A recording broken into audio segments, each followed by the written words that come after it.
गुरुजी सदा सहाय। ॐ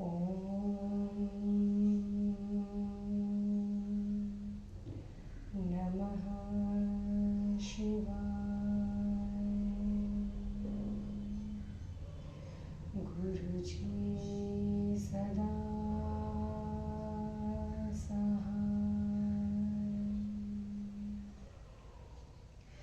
जय गुरुजी। अथ श्री वामन पुराणं षष्ठस्त्रिंशो अध्यायः। लोमहर्षण उवाच।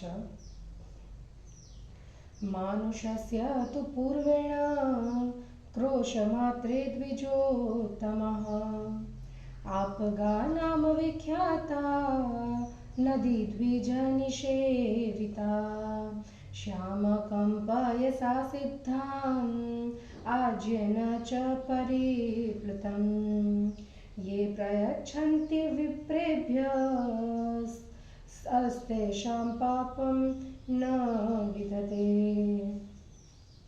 ये तु श्राद्धं करिष्यन्ति प्राप्यतामापगां नदीं ते सर्वकामसंयुक्ता भविष्यन्ति न संशयः।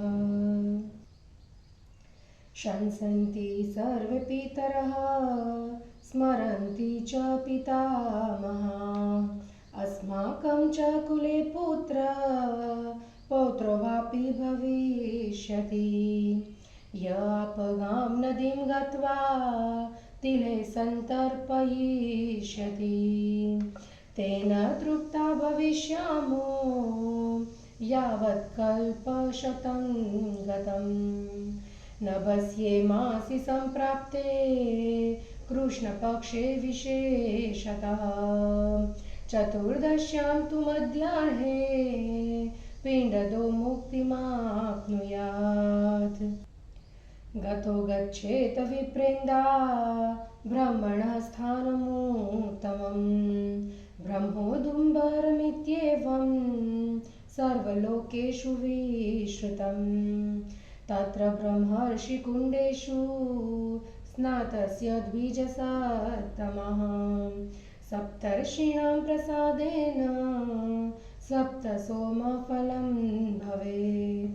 भरद्वाजो गौतमच्च जगद्निक्ष्व कश्यपः विश्वामित्रो वसिष्ठश्च अत्रिश्च भवनानुषी। भगवान् ऋषि एते समेत्य तत्कुण्डं कल्पितं भुवि दुर्लभं ब्रह्मणा सेवितं यस्मात् ब्रह्मोदुम्बरमुच्यते। तस्मिंस्तीर्थवरे स्नातो ब्रह्मणो व्यक्तजन्मनः ब्रह्मलोकं वाप्नोति नात्र कार्याविचारणा। देवान् पितॄन् समुद्दिश्य यो विप्रं भोजयिष्यति पितरस्तस्य सुखिता दास्यन्ति भुवि दुर्लभम्। सप्तर्षिष्व समुद्दिश्य पृथक् स्नानं समाचरेत्। ऋणीणां च प्रसादेन सप्तलोकाधिपो भवेत्। कपिस्थलेति विख्यातं सर्वपातकनाशनं यस्मिन् स्थितः स्वयं देवो वृद्धिकेदारसन्निधः। तत्र स्नात्वार्चयित्वा च रुद्रं दृष्टिसमन्वितम् अन्तर्धानमवाप्नोति शिवलोके समोदते। यस्तत्र तर्पणं कृत्वा पिबते चूलकत्रयम् दिण्डिददेवं नमस्कृत्य केदारस्य फलं लभेत। यस्तत्र कुरुते श्राद्धं शिवमुद्दिश्य मानवः चैत्रशुक्लचतुर्दश्यां प्राप्नोति परमं पदम्। कलस्यां तु ततो गच्छेत् यत्र देवी स्वयं स्थिता। दुर्गा कात्यायनी भद्रा निद्रामाया सनातनी। कलस्यां च नरः स्नात्वा दृष्ट्वा दुर्गातटे स्थितां। संसारगहनं दुर्गं निस्तरेन्नत्र संशयः। ततो गच्छेत् स्वरकं त्रैलोक्यस्यापि दुर्लभम्। कृष्णपक्षे चतुर्दश्यां दृष्ट्वा देवं महेश्वरं। लभते सर्वकामाश्वा शिवलोकं स गच्छति। तिस्रः कोट्यस्तु तीर्थानां सरके द्विजसत्तमः। रुद्रकोटिस्तथा कूपे सरो मध्ये व्यवस्थिता।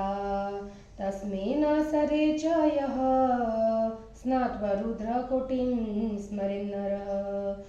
पूजिता रुद्रकोटिष्व भविष्यति न संशयः। रुद्राणां च प्रसादेन सर्वदोषविवर्जितः। इन्द्राज्ञानेन संयुक्तः परमं पदमवाप्नुयात्। इदास्पदं च तत्रैव तीर्थपापभयापहम्। अस्मिन् मुक्तिमवाप्नोति दर्शनादेव मानवः।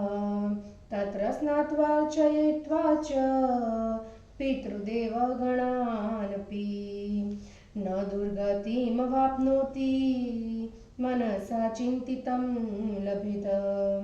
केदारं च महातीर्थ सर्वकल्मषनाशनम्।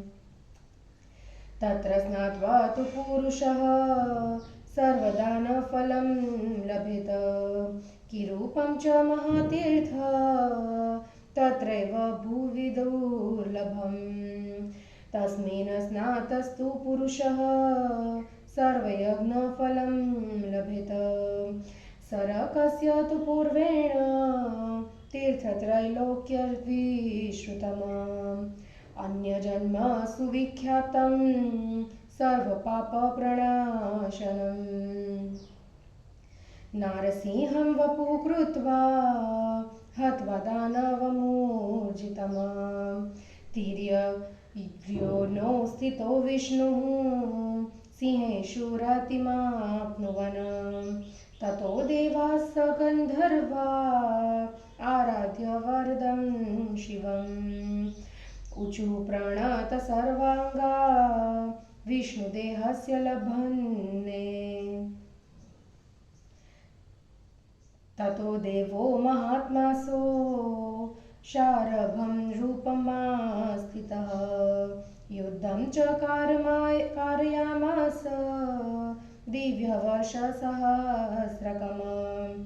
युद्धमानो तु तो देवो पतितो सरमत्यतः। तस्मिन् सरस्तटे विप्रो देवर्षिर्नारदः स्थितः। अश्वत्थवृक्षमाश्रित्य ध्यानस्थतो ददर्शः। विष्णुश्वतुर्भुजो जज्ञे लिङ्गाकार शिवः स्थितः। तो दृष्ट्वा तत्र पुरुषो तुष्ट्वावभक्तिभावितः। नमः शिवाय देवाय विष्णवे प्रभविष्णवे। हरये च उमाभद्रे स्थितिकालभृते नमः। हराय बहुरूपाय विश्वरूपाय विष्णवे। त्र्यम्बकाय सुसिद्धाय कृष्णाय ज्ञानहेतवे। धन्योऽहं सुकृति नित्यं यददृष्टो पुरुषोत्तमो। ममाश्रममिदं पुण्यं युवाभ्यां विमलीकृतम्। अध प्रभूति त्रिलोक्ये अन्यजन्मेति विश्रुतम्। य इहागत्य स्नात्वा च पितॄन् संतर्पयिष्यति तस्य श्रद्धान्वितस्येह ज्ञानमेन्द्रं भविष्यति। अश्वत्थस्य तु यन्मूलं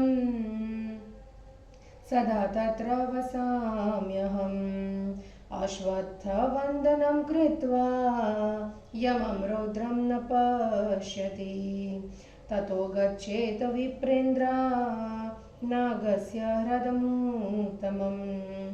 पौण्डरीके नरः स्नात्वा पुण्डरीकफलं लभेत।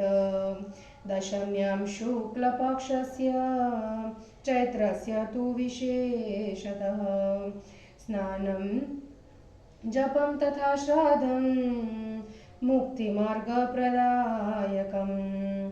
ततः श्रीविष्ठपं गच्छेत् तीर्थदेवनिषेवितम्। तत्र वैतरणी पुण्या नदी पापप्रमोचनी। तत्र स्नात्वा हित्वा च शूलपाणिं वृषध्वजं सर्वपापविशुद्धात्मा गच्छत्येव परां गतिम्। ततो गच्छेत विप्रेन्द्रा रसावर्तमनुत्तमम्। तत्र स्नात्वा भक्तियुक्तः सिद्धिमाप्नोत्यनुत्तमाम्। चैत्रशुक्लचतुर्दश्यां तीर्थे स्नात्वा ह्यलेपके पूजयित्वा शिवं तत्र पापलेपो न विधते। ततो गच्छेत विप्रेन्द्रः फलकीवनमुत्तमम्। यत्र देवास गन्धर्वाः साध्याश्वऋषयः स्थिताः तपस्वरन्ति विपुलं दिव्यं सवर्षसहस्रकम्। दृशद्रत्यां नरः स्नात्वा तर्पयित्वा च देवताः अग्निष्टोमारिताद्राभ्यां फलं विन्दति मानवः। सोमक्षये च सम्प्राप्ते सोमस्य च दिने तथा यः श्राद्धं कुरुते मध्यस्तस्य पुण्यफलं शृणु। गयायां च यथा श्राद्धं पितॄन् प्रीणति नित्यशः तथा श्राद्धं च कर्तव्यं फलकीवनमाश्रितेः। मनसा स्मरते यस्तु फलकीवनमुत्तमम्। तस्यापि पितरसृष्टिं प्रयास्यन्ति न संशयः।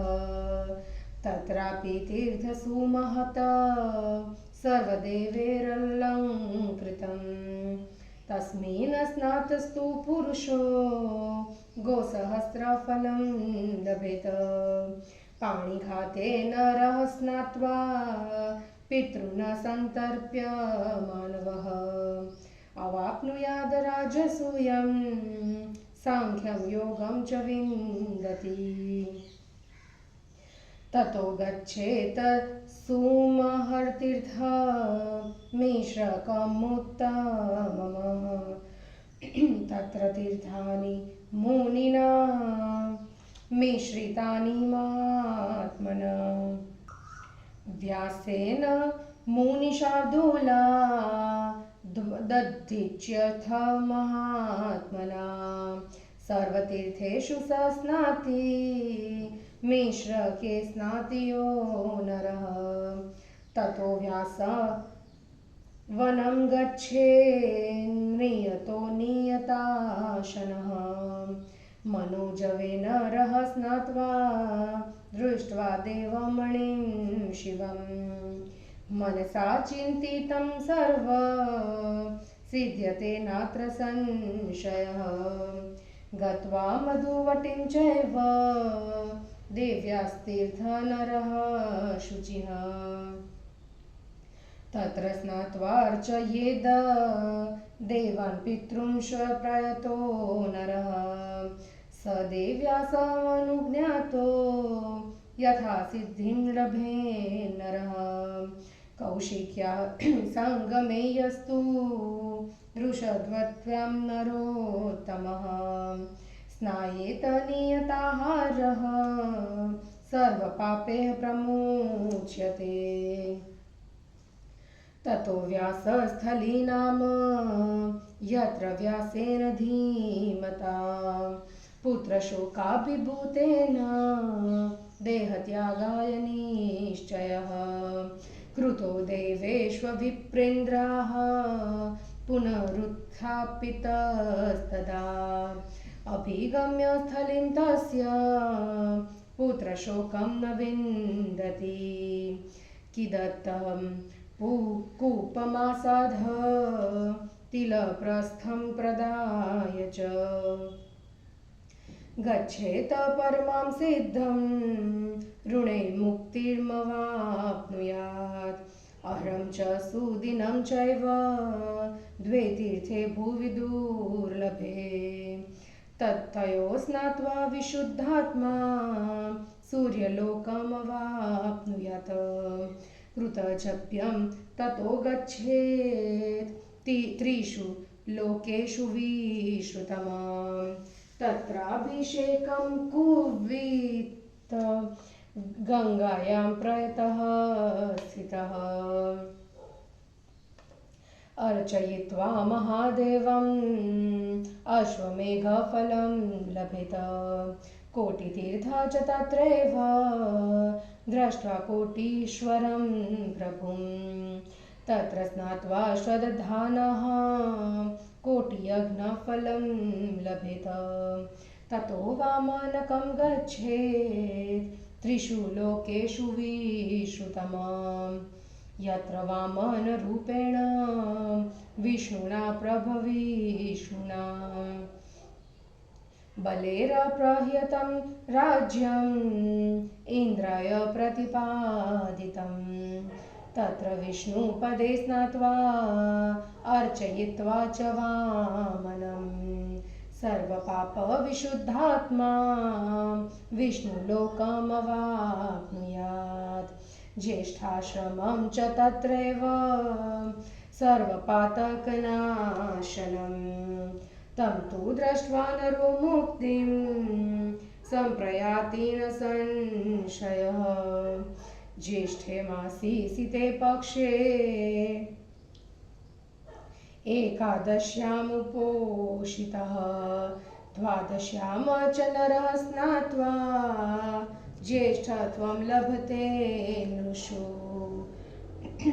तत्र प्रतिष्ठिता विप्रा विष्णुना प्रभविष्णुना दीक्षा प्रतिष्ठा संयुक्ता विष्णुप्रेण तत्परः तेभ्यो दत्तानि श्रद्धानि दानानि विविधानि च अक्षयाणि भविष्यन्ति यवन्मन्वन्तरस्थितिः तत्रैव कोटितीर्थ च त्रिषु लोकेषु विश्रुतम् तस्मिंस्तीर्थे नरः स्नात्वा कोटियज्ञफलं लभेत कोटीश्वरं नरो द्रष्टा तस्मिंस्तीर्थे महेश्वरं महादेवप्रसादेन गाणपत्यमवाप्नुयात् तत्रैव सुमहत्तीर्थ सूर्यस्य च महात्मनः तस्मिन् स्नात्वा भक्तियुक्तः सूर्यलोके महीयते ततो गच्छेत विप्रेन्द्रास्तीर्थ्य कल्मषनाशनं कुलोत्तारणनामानं विष्णुना कल्पितं पुरा वर्णनामाश्रमाणानां च तारणाय सुनिर्मलं ब्रह्मचर्यात् परं मोक्षं य इच्छन्ति सुनिर्मलं तेऽपि तत्तीर्थमासाद्य पश्यन्ति परमं पदम्।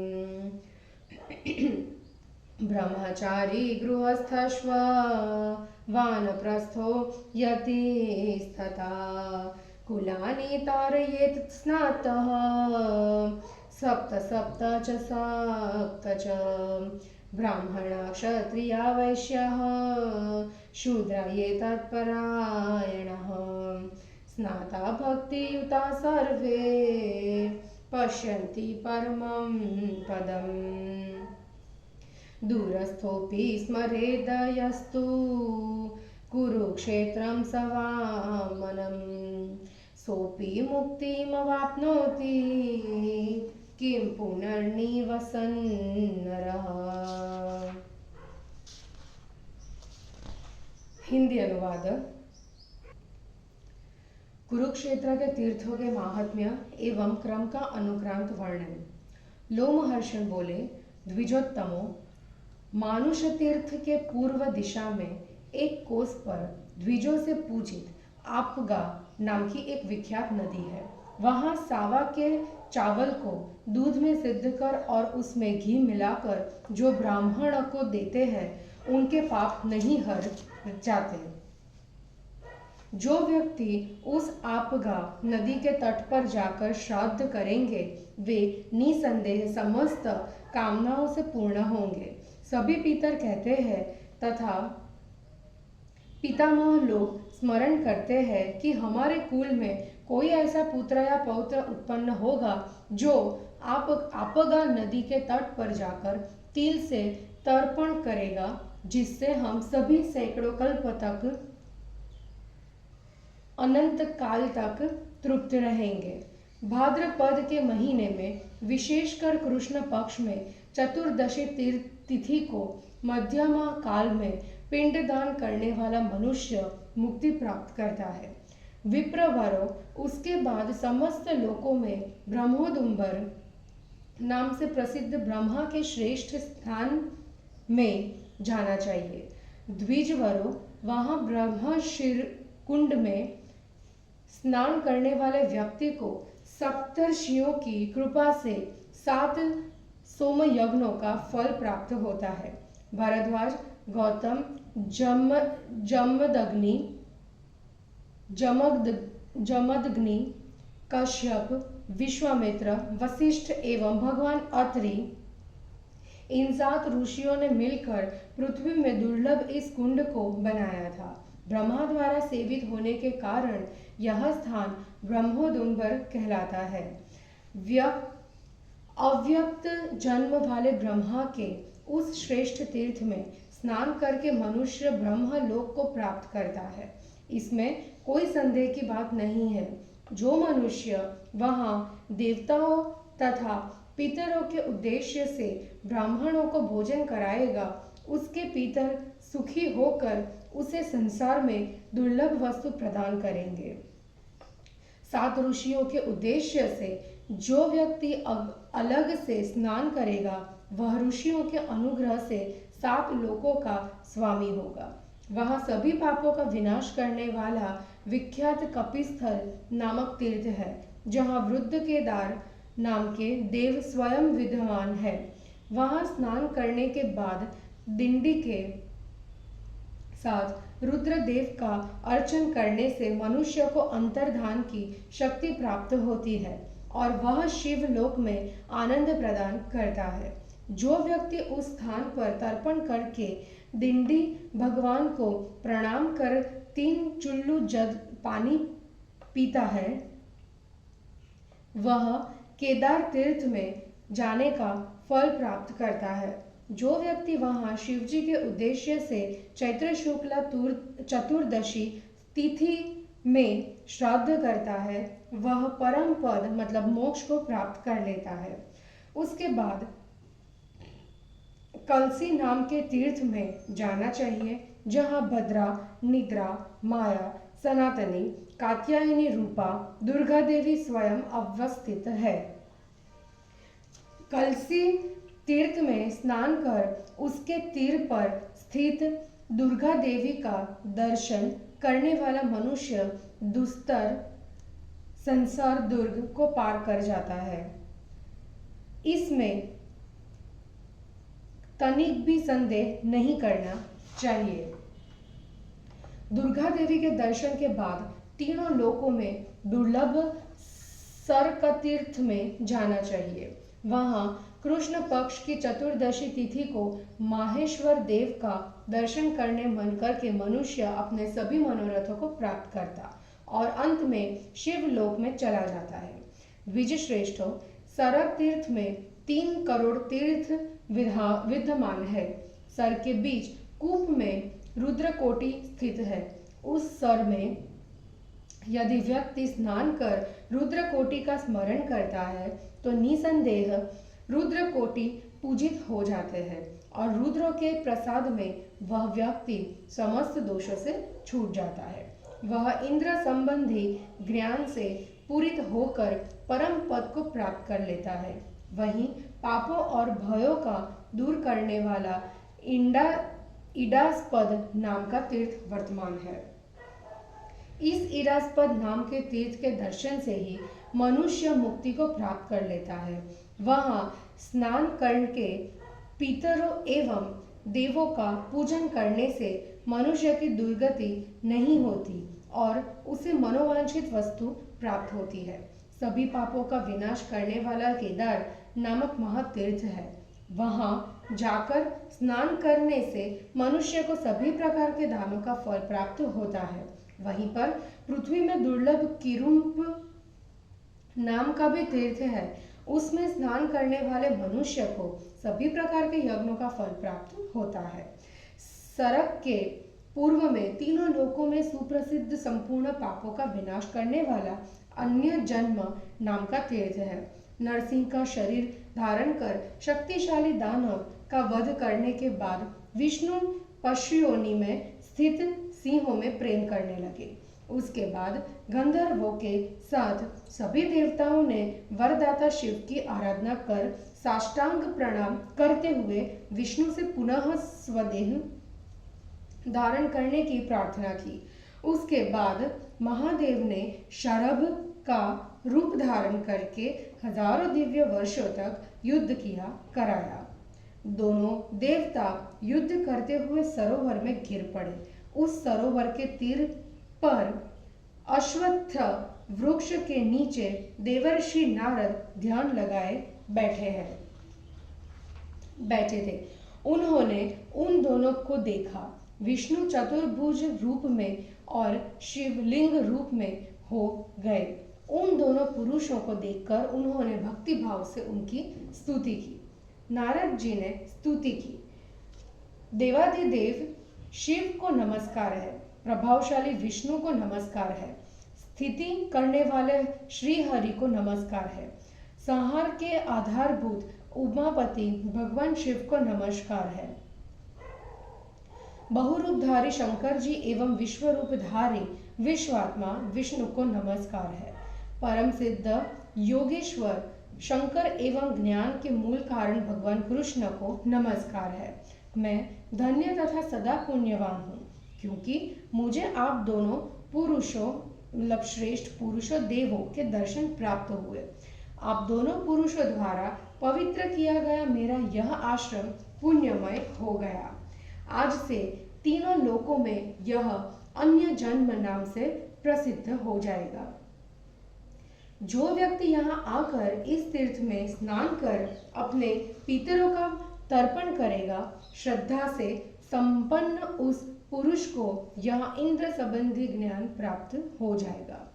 मैं पीपल वृक्ष के मूल में सदा निवास करूंगा।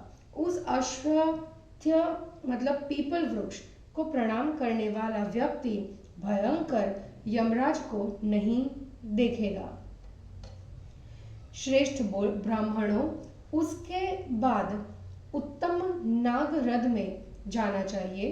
पौंडरिक में स्नान करके मनुष्य पुंडरिक का फल प्राप्त करता है। शुक्ल पक्ष की दशमी, विशेषकर चैत्र मास की दशमी स्थिति में वहां किया गया स्नान, जप और श्राद्ध मोक्ष पथ की प्राप्ति करने वाला होता है। पुंडरीक में स्नान करने के बाद देवताओं द्वारा पूजित त्रिविष्टप नामक तीर्थ में जाना चाहिए। वहां पापों से विमुक्त करने वाली पवित्र वैतरणी नदी है।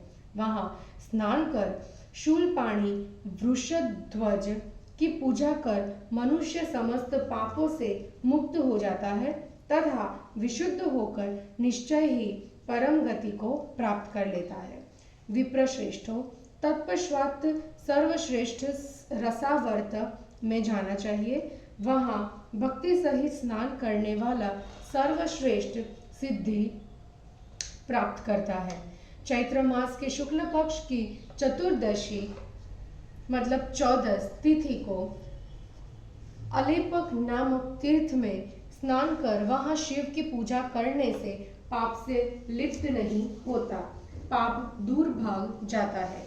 विप्रवरों, वहां से उत्तम फल की वन में जाना चाहिए। वहां देवता, गंधर्व, साध्य और ऋषि लोग के रहते हैं एवं दिव्य सहस्त्र वर्षों तक बहुत तप करते हैं। द्रुषद्वती मतलब कग्गर नदी में स्नान कर देवताओं का तर्पण करने से मनुष्य अग्निष्टोम और अतिरात्र नामक यज्ञों से मिलने वाले फल को प्राप्त करता है। सोमवार के दिन चंद्रमा के क्षीण हो जाने पर अर्थात सोमवती अमावस्या को जो मनुष्य श्राद्ध करता है उसका पुण्य फल सुनो। जैसे गया क्षेत्र में किया गया श्राद्ध पितरों के नित्य तृप्त करता है, वैसे ही फल्की वन में रहने वालों को श्राद्ध करने से पितरों को तृप्ति होती है। जो मनुष्य मन से फल्की वन का स्मरण करता है उसके भी पितर निसंदेह तृप्ति प्राप्त करते हैं। वहीं सभी देवों से सुशोभित एक सुमहत तीर्थ है।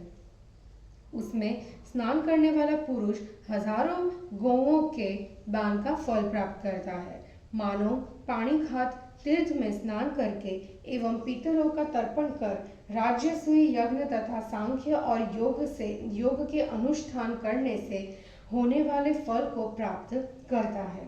पाणिघात के बाद मिश्रक नामक महान एवं श्रेष्ठ तीर्थ में जाना चाहिए। मुनि श्रेष्ठों, वहां महात्मा व्यासदेव ने दधिचित ऋषि के हेतु तीर्थों को एक में मिश्रित किया था। इस मिश्रक तीर्थ में स्नान कर लेने वाला मनुष्य मानो सभी तीर्थों में स्नान कर लेता है। फिर संयमशील तथा नियमित आहार करने वाला होकर व्यासवन में जाना चाहिए। मनोजप तीर्थ में स्नान कर देवमणि शंकर का दर्शन करने से मनुष्य को अभीष्ट सिद्धि की प्राप्ति होती है, इसमें संदेह नहीं। मनुष्य को देवी के मधुवटी नामक तीर्थ में जाकर स्नान करके संयत होकर देवों एवं पितरों की पूजा करनी चाहिए। ऐसा करने वाला व्यक्ति देवी की आज्ञा से जैसी चाहता है वैसी सिद्धि प्राप्त कर लेता है। जो मनुष्य कौशिकी और दृश्यद्वती मतलब कग्गर नदियों के संगम में स्नान करता और नियत भोजन करता है वह श्रेष्ठ पुरुष सभी पापों से मुक्त हो जाता है। श्रेष्ठ ब्राह्मणों, व्यासस्थली नाम का एक स्थान है जहाँ पुत्र शोक से दुखी होकर वेद व्यास ने अपने शरीर त्याग का निश्चय कर लिया था, पर देवों ने उन्हें पुनः संभाल लिया। उसके बाद उस भूमि में जाने वाले मनुष्य को पुत्र शोक नहीं होता कि दत्त कूप में जाकर एक पसर तिल का दान करने से मतलब तौल का एक परिमाण तिलक का दान करने से मनुष्य परम सिद्धि और ऋण से मुक्ति प्राप्त करता है। अह्य एवं सुदीन नामक ये दो तीर्थ पृथ्वी में दुर्लभ है। इन दोनों में स्नान करने से मनुष्य विशुद्धात्मा होकर सूर्य लोक को प्राप्त करता है। उसके बाद तीनों लोकों में प्रसिद्ध कृतजप्य नाम के तीर्थ में जाना चाहिए। वहां नियम पूर्वक संयत रहते हुए गंगा में स्नान करना चाहिए। वहां पर महादेव का पूजन करने से अश्वमेध यज्ञ का फल प्राप्त होता है। वहीं पर कोटि तीर्थ स्थित है। वहां श्रद्धा पूर्वक स्नान कर कोटीश्वर नाथ का दर्शन करने से मनुष्य कोटि यज्ञों का फल प्राप्त कर लेता है। उसके बाद तीनों लोकों में प्रसिद्ध वामन तीर्थ में जाना चाहिए, जहां प्रभावशाली विष्णु ने वामन रूप धारण कर बलि का राज्य छीनकर इंद्र को दे दिया था। वहां विष्णुपद तीर्थ में स्नान कर वामन देव की पूजा कर समस्त पापों से शुद्ध होकर मतलब छूटकर मनुष्य विष्णु के लोक को प्राप्त कर लेता है। वहीं पर सभी पापों को नष्ट करने वाला ज्येष्ठाश्रम नाम का तीर्थ है। उसका दर्शन कर मनुष्य मुक्ति प्राप्त करता है, इसमें संदेह नहीं। ज्येष्ठ महीने के शुक्ल पक्ष की एकादशी तिथि को उपवास कर द्वादशी तिथि के दिन स्नान कर मानव मनुष्यों में श्रद्धा प्राप्त करता है। वहां प्रभावशाली विष्णु भगवान ने यज्ञादि में दीक्षित प्रतिष्ठित एवं सम्मान्य तथा विष्णु भगवान की आराधना में परायण ब्राह्मणों को सम्मानित किया था। उन्हें दिए गए श्राद्ध और अनेक प्रकार के दान अक्षय एवं मनवंतर तक स्थित रहते हैं। वहीं तीनों लोकों में विख्यात कोटि तीर्थ है। उस तीर्थ में स्नान कर मनुष्य करोड़ों यज्ञों के फल प्राप्त करता है। उस तीर्थ में कोटेश्वर महादेव का दर्शन कर मनुष्य उन महादेव की कृपा से गणपत्य पद प्राप्त करता है। और वही महात्मा सूर्य देव का महान तीर्थ है। उसमें भक्ति पूर्वक स्नान कर मनुष्य सूर्य लोक में महान माना जाता है। श्रेष्ठ ब्राह्मणों, कोटि तीर्थ के बाद पाप का नाश करने वाले कुलोत्तारण तीर्थ में जाना चाहिए, जिसे प्राचीन काल में विष्णु ने वर्णाश्रम धर्म का पालन करने वाले मनुष्यों को तारने के लिए बनाया था। जो मनुष्य ब्रह्मचर्य व्रत से विशुद्ध मुक्ति की इच्छा करते हैं, ऐसे लोग भी उस तीर्थ में जाकर परम पद का दर्शन कर लेते हैं।